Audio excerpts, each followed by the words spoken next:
নমস্কার, আমার চ্যানেলে আপনাদের সকলকে স্বাগত জানাই। আজকের ভিডিওতে আমরা পিতলের বিগ্রহ অঙ্গরাগের পদ্ধতির বিভিন্ন খুঁটিনাটি দিক নিয়ে আলোচনা করব। আগেকার দিনে পিতলের বিগ্রহ এবং পাথরের বিগ্রহের সারা গায়ে কোনো রং করা হতো না।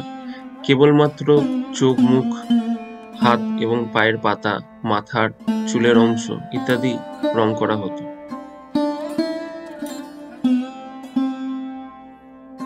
পিতলের এবং পাথরের যে রং, সেই রঙই বিগ্রহের গায়ের রং হিসাবে গণ্য করা হতো। সেই কারণে দেখতে পাওয়া যায় কালী, কৃষ্ণ ইত্যাদি দেবদেবীর বিগ্রহ কালো পাথরের তৈরি হয় এবং রাধা, লক্ষ্মী, দুর্গা, গৌরনিতাই ইত্যাদি দেবদেবীর মূর্তি পিতলের বা অষ্টধাতুর তৈরি। অপরপক্ষে মাটির এবং কাঠের বিগ্রহগুলি সারা গায়ে রং করা হতো। আজকাল আমরা অনেকেই বিভিন্ন পিতলের বিগ্রহের ওপর সারা গায়ে রং দিয়ে অঙ্গরাগ করে তাকে অনেকটা পাথরের বিগ্রহ বা দারু বিগ্রহের মতো রূপ দেওয়ার চেষ্টা করি।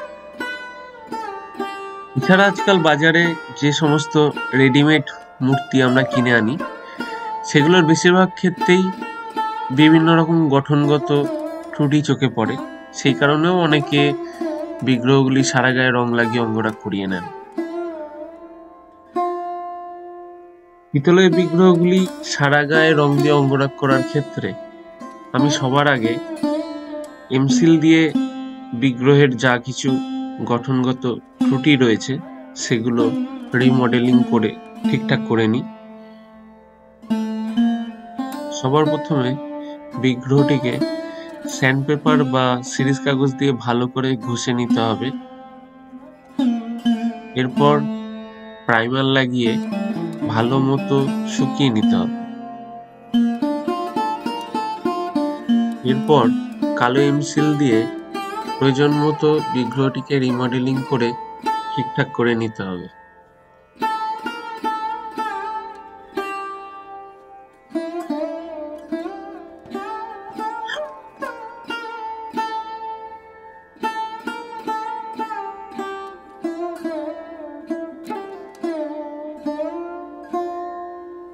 এমসিল ভালো করে শুকিয়ে গেলে আবার সিরিজ কাগজ দিয়ে ভালো করে ঘষে সবকিছু সমান করে নিতে হবে।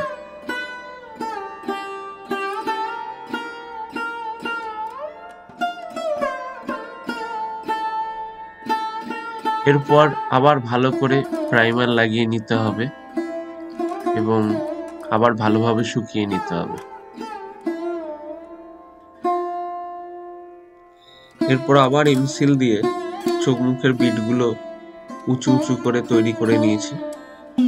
সাধারণত পাথরের বিগ্রহের ক্ষেত্রে দেখতে পাওয়া যায় যে কোরালের চোখগুলি অনেকটা উঁচু হয়। এখানেও সেইভাবেই চোখ মুখের বিটগুলো অনেকটা উঁচু উঁচু করে করে নিয়েছি।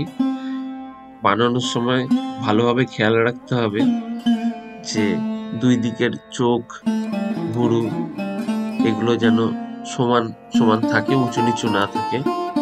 ব্যালেন্সটা ঠিকভাবে করতে হবে। এক্ষেত্রে আমাদের চোখটাকে খুব ভালোভাবে কাজে লাগিয়ে কাজটা করতে হবে এবং এখান থেকেই শুরু হবে অঙ্গরাগের সূক্ষ্ম কাজ।